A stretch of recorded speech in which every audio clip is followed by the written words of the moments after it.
નમસ્કાર દોસ્તો, વિડીયોમાં ફરી એક વખત તમારું સ્વાગત કરું છું। આરએસએસના વડા મોહન ભાગવત પર એફઆઈઆર અને આરએસએસને સદંતરપણે બેન કરવા માટે સુપ્રીમ કોર્ટના વકીલ શું બોલ્યા છે।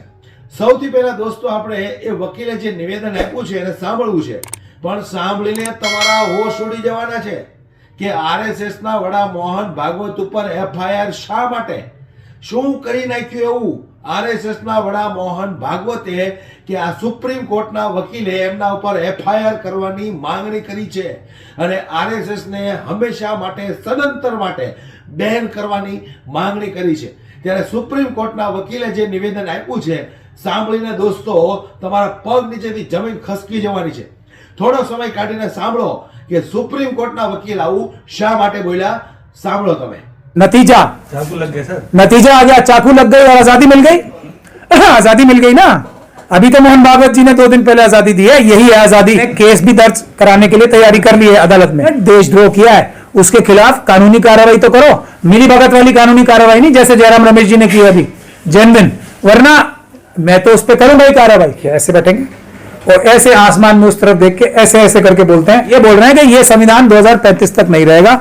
मेरे ख्याल से ये देशद्रोह है, आतंकवादी घटना करवाने के लिए उकसा रहे हैं और अगर उनके तार जुड़े हुए हैं तो वो भी इन्वेस्टिगेशन में आएंगे, मगर मुकदमा दर्ज जो सरदार पटेल साहब ने किया था वो करना पड़ेंगे। आरएसएस को बैन करना पड़ेगा और इनके जितने भी ये बड़े बड़े नेता हैं प्रॉपर इन्वेस्टिगेशन करके इनको जेल भिजवाना पड़ेगा। सर वो जो चोर बताया, मीडिया बता रहा है चोर, क्या उसे आप चोर कहेंगे? वो चोर लग रहा है आपको? मुझे तो चोर तो मुझे बहुत लग रहा है, लेकिन मेरे लगने से क्या होगा? मुझे तो अडानी भी चोर लग रहे हैं, मुझे तो अंबानी जी भी चोर लग रहे हैं, मुझे यूसुफ लुलू जी भी चोर लग रहे हैं, मुझे राजीव कुमार जी वोटों के सबसे बड़े चोर लग रहे हैं। लेकिन मेरे लगने से क्या होगा? जो मैं काम कर रहा हूं उससे होगा। हम अब फिल्म स्टार्स के पास अच्छे वकीलों की कमी हो गई है क्या? दिल्ली आ जाए, दिल्ली से ले जाए वकील। लेकिन सलमान खान की मैं सबसे बड़ी गलती मानता हूं, वो पता नहीं कितने इंच की छाती है मुझे पता नहीं, मोदी जी से तो कमी होगी, लेकिन जितने भी इंच की है नहीं वो कोई छाती। उन्होंने क्या कार्रवाई की अपनी हिफाजत के लिए? कानूनी कार्रवाई आज तक क्या की उन्होंने बताया मुझे आप? कुछ केस डाला कि ये व्यक्ति जो है जिसके तब संबंध डायरेक्टली या इनडायरेक्टली आरएसएस और बीजेपी के लोगों के साथ हैं, जो भी वो लॉरेंस बिश्नोई क्या है, उसको पकड़वाने के लिए, उसको कंटेन करने के लिए या उसके गैंग को रुकवाने के लिए कोई उन्होंने अपनी तरफ से केस डाला? लेकिन आप इमरजेंसी कह रहे हैं और मोहन भागवत जी कह रहे हैं कि 2024 में प्राण प्रतिष्ठा होने के बाद स्वतंत्रता मिल गई है, 2014 के बाद स्वतंत्रता मिल गई है, तो अब इमरजेंसी कहाँ रह गई? स्वतंत्रता मिल रही है, आजादी मिल रही है। तो मैं कह तो रहा हूँ यही तो स्वतंत्रता है। आप एक शब्द नहीं बोल सकते, आप नौकरी नहीं मांग सकते, आप अगर पत्रकार है तो आपको जेल में भेज दिया जाएगा, और अगर आप आरएसएस और बीजेपी के साथ आ जाते हैं तो ईडी सीबीआई सब आपको क्लीन चिट दे देती है, वैसे आपको पकड़ के जेलों में ठूस देगी। आपको जज लोया का एग्जांपल आपके सामने है, यही तो आजादी है।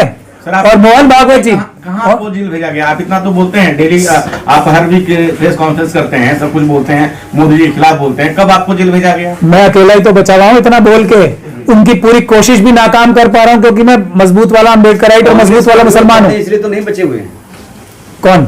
आप। मैं कांग्रेस का विरोध नहीं कर रहा, करते हैं उसके स्लीपर सेल को। ये तो मैं कांग्रेस के ऊपर सबसे बड़ा एहसान कर रहा हूं और सब पॉलिटिकल पार्टीज के ऊपर एहसान कर रहा हूं। मैं चाहता हूं, मैं तो डिक्लेयर्ड मेरी पॉलिसी है कि सब पॉलिटिकल पार्टीज आरएसएस बीजेपी के समर्थन को छोड़ के, जिसमें से एक हमारी पॉलिटिकल पार्टी है जो एकदम मुसलमानों की पार्टी लगती है, एआईएम, इन सब पार्टीज को छोड़ के मैं तो कहता हूं इनको छोड़ दो, बाकी सबको वोट दो। मैं तो ये ओपनली कह रहा हूं ना। और मैं देखिए, मैंने एक चीज के लिए, सिर्फ किसी भी नेता से मिलने के लिए मैं कह रहा हूं घुटनों के बल तैयार हूं। किस चीज के लिए? इन चुनाव में चोरी की मशीनों के खिलाफ। मैं तो मिलता ही नहीं ना किसी से, ना मुझे चाहिए किसी से। तो अब देखिए, आजादी की बात आपने की थी मोहन भागवत जी की, तो आजादी में जो मेरे पास आजादी आई, जब मैं पैदा हुआ तो मेरे पास क्या क्या आजादियां थी, इसका उल्टा मोहन भागवत जी आजादी देना चाहते हैं सबको। मेरे पास वोट देने का अधिकार था, मेरे पास पढ़ाई लिखाई का अधिकार था, मेरे पास कुछ भी बोलने का अधिकार था, प्रॉपर्टी रखने का अधिकार था, मेरे पास और एससी एसटी और ओबीसी के पास जब मैं पैदा हुआ तो रिजर्वेशन का अधिकार था। अब ये मोहन भागवत जी को ये सब आजादी नहीं लगती, उनको तो ये गुलामी लगती है। उनको आजादी क्या लगती है?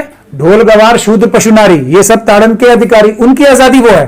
तो उनकी आजादी के स्टेप में जो उन्होंने सबसे बड़ा कदम लिया अब तक, वो डिस्क्राइब कर रहे थे कि जनवरी 2023 में या जब भी उनको आजादी मिली है, वो अपनी आजादी को डिस्क्राइब कर रहे हैं। और उनके एक बहुत बड़े नेता, मैं आपको ये भी बता दूं, उन्होंने ये डिक्लेयर किया है कि 2035 तक हिंदू राष्ट्र स्थापित हो जाएगा, ये संविधान खत्म कर देंगे, दूसरा संविधान ले आएंगे ओपनली।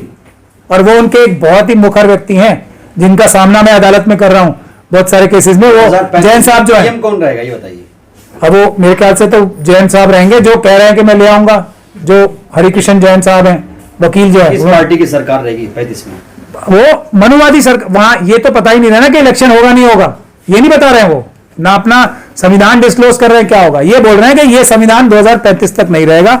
मेरे ख्याल से ये देशद्रोह है, मेरा ख्याल नहीं, मेरी पक्की ये मानना है देशद्रोह है। ये सभी लोग देशद्रोही हैं, ये आतंकवादी हैं। और कांग्रेस पार्टीज और दूसरी पार्टी सिर्फ लिप सर्विस करके इनको क्रिटिसाइज कर रही हैं, इनको और मजबूत बनाने के लिए, इनकी और पॉपुलैरिटी देने के लिए। कानूनी कार्रवाई कोई नहीं कर रहे। तो मैं जयराम रमेश जी से, तो मैं दंगल होगा, जो जीतेगा वही उस राजा बनेगा। मैं एक मिनट इसका सवाल पूरा कर दूं, उसके बाद मैं जयराम रमेश जी से, वेणुगोपाल जी से और उनके जितने ये स्लीपर सेल्स है ना, जो इसका क्रिटिसिज्म बड़े कलफ के कुर्ते पहन पहन के बहुत जोर जोर से और एक्टिंग कर करके, शक्ल से पता लग जाता है एक्टिंग, मेरी भी शक्ल से लग रहा है मैं एक्टिंग कर रहा हूं, मैं जेन्युइनली बोलता हुआ लगता हूं, ऐसा लोग मुझे बताते हैं।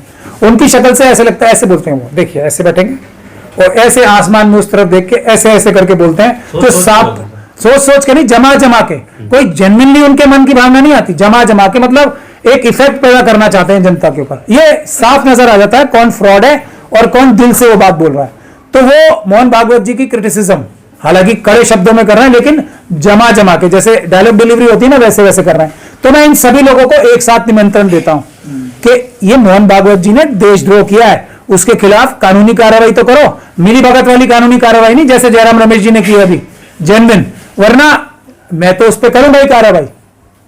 और अब थोड़ी बहुत शर्म आ रही हो तो पक्की मजबूत कानूनी कार्रवाई, ये देशद्रोह का काम जो किया है मोहन भागवत जी ने, ये बोल के उस पे करके दिखाया। आप एफआईआर दर्ज कराने गए थे, मोहन भागवत, वो एफआईआर तो हुई नहीं, तो मोहन भागवत पे आप करेंगे? मगर मैं दिल लगा के ताकत लगा के कर रहा हूं ना, गया था मैं, और अब मैंने केस भी दर्ज कराने के लिए तैयारी कर ली है अदालत में, उसी प्रकार से जैसे मशीनों के खिलाफ और ये जो वोटर्स लिस्ट में गदान दी हुई है, मैंने उसके खिलाफ ऑलरेडी पटियाला हाउस में केस कर दिया है। वोटर्स की जो लिस्ट में धांधली हुई है दिल्ली और पूरे देश में, और उसका नोटिस भी अदालत से जारी हो गया। तो मैं जेन्युइन कोशिश कर रहा हूं अपने अकेले हाथ से और अपने मुट्ठी भर साथी, जिसमें देवासायन साहब हैं, प्यारेलाल गर्ग साहब हैं, जिसमें राजू पुरलेकर साहब हैं, और जो मुट्ठी भर साथी हमारे हैं, जस्टिस कोलसे पाटिल हैं, प्रभाकर परकला साहब, ये सब लोग मुट्ठी भर लोग ही काम कर रहे हैं ना, बाकी सब तो लिप सर्विस कर रहे हैं। ड्रामा देखो कैसा करते हैं कि इतनी सख्त शब्दों में बोल रहे हैं। अगर मोहन भागवत जी परमिशन ना दें तो ये जो कांग्रेस की तरफ से बोल रहे हैं ना, इतनी सख्त लैंग्वेज उनके खिलाफ बोल नहीं सकते, ये मेरी गारंटी है। देश में अपराध एक बड़ी समस्या है, कैपिटल दूसरा देश का कैपिटल, दोनों इससे पीड़ित हैं। कसूरवार कौन है सर? आपस में आरोप प्रत्यारोप चल रहा है, लेकिन आज सैफ अली खान सेफ नहीं है, जो सेलिब्रिटी देश के, आज बड़े बड़े सेलिब्रिटी सेफ नहीं है, तो क्या गृह मंत्रालय को दोषी मानेंगे? ये एक तरह से बुरी खबर भी है और अच्छी खबर भी है। मैं इसमें मेरा क्रिटिसिज्म होगा, लेकिन सच्चाई यही है। अच्छी खबर पहले बता देता हूं, बुरी खबर बाद में बताऊंगा। अच्छी खबर यह है, जब हाथरस की बच्ची के साथ वो हुआ, तब ये हमारे फिल्म स्टार सो रहे थे ना, और ये सोच रहे थे ये हमारे साथ तो होगा नहीं कभी, हम तो पतंग उड़ा रहे हैं मोदी जी के साथ, सोच रहे थे ना। ये इनके खुद के बच्चे के साथ जब हुआ, शाहरुख खान साहब के, तो इन्होंने फिर भी कोई सख्त कदम नहीं उठाया, कहीं ना कहीं किसी ना किसी ढंग से जाके सेटिंग की। ये मेरा इल्जाम है उनके ऊपर। तो ये आराम से सो रहे थे ना। रोज मॉब लिंचिंग हो रही है शेड्यूल कास्ट कम्युनिटी की, शेड्यूल ट्राइब कम्युनिटी की और मुस्लिम्स की, तभी आराम से बैठ के तमाशा देख रहे हैं। ये सोच रहे थे ये आग मेरे घर तक तो नहीं आएगी। ये फिल्म इंडस्ट्री पे कब्जा करने के लिए, दहशत फैलाने के लिए ये काम खुद आरएसएस और बीजेपी के सौजन्य से हो रहा है। ये है बुरी खबर। और बुरी खबर, ये अच्छी खबर तो मैंने बता दी कि अब ये जितने फिल्म स्टार्स हैं ना, सब जाग जाएं। ये अगर मनीष, जो हमारी हाथरस की बच्चियां हैं और दूसरी बच्चियां, उनके साथ जो हो रहा है, मॉब लिंचिंग जो हो रही है, उसके खिलाफ आवाज नहीं उठाएंगे, मोदी जी से मिलने जाएंगे। अभी तो गए थे ना, ये कितनी जबरदस्त फोटो आ रही है उनकी, लो प्रसाद नजर आ गया उन्हें। अच्छा, ये तो इतने पैसे वाले व्यक्ति हैं, ये भी हैं फिल्म इंडस्ट्री में, बस ऐसे नजर आ गया उन्हें। तो नजर नजर लग नहीं गई, नतीजा चाकू लग गया सर। नतीजा आ गया, चाकू लग गई और आजादी मिल गई। आजादी मिल गई ना। अभी तो मोहन भागवत जी ने 2 दिन पहले आजादी दी है, यही है आजादी। अगर ये अब भी सड़कों पे नहीं आएंगे, फिल्म इंडस्ट्री को मैं बहुत बड़ा दोषी मानता हूं। उनकी जिम्मेदारी है, पब्लिक उनको, उनकी क्या क्या है, वो पब्लिक की भावना है, पब्लिक के प्यार की वजह से वो हजारों करोड़ रुपए कमाते हैं। और पब्लिक के लिए लड़ने के लिए, सच और इंसाफ के लिए, जिस डेमोक्रेसी की वजह से वो इतने बड़े बड़े स्टार बने, उसके लिए बचाने के लिए सामने नहीं आएंगे। सर, आमिर खान जी ने कहा था कि ये देश जो है सेफ नहीं लगता है, क्या आप भी मानते हैं सर? होम मिनिस्ट्री का देखिए, फेलियर भी मानते हैं इसको? हाँ, होम मिनिस्ट्री का फेलियर भी वो तो करा रहे हैं, फेलियर क्यों मानूंगा मैं तो कह रहा हूं वो करवा रहे हैं, ये ऑर्केस्ट्रेट हो रहा सर, कोई है। सबूत आपने सबूत प्रत्यक्षम किम प्रमाणम, आपने रिस्पांस नहीं देखा चीफ मिनिस्टर का। ये मामूली बात मान रहे हैं वो। अब ये बुरी खबर है कि इतने बड़े फिल्म स्टार को मार के कोई ऐसे चला जाता है। उससे पहले बाबा सिद्दीकी, उससे पहले सलमान के घर शूटिंग, और आज ये पता लगा है शाहरुख के घर के ऊपर भी रेकी की थी इसने। और वो चीफ मिनिस्टर साहब बोल रहे हैं क्या, ये तो आम बात है, ऐसे होता रहता है, लॉ एंड ऑर्डर कोई खराब नहीं है। ये बुरी खबर है। और ये कोई सैफ अली खान की बात नहीं है, इतने बड़े फिल्म स्टार के साथ ये हो सकता है। तो आज फिल्म इंडस्ट्री के सारे एक्टर डर के मारे वो करेंगे जो आरएसएस और बीजेपी चाहेगी। ये बुरी खबर है।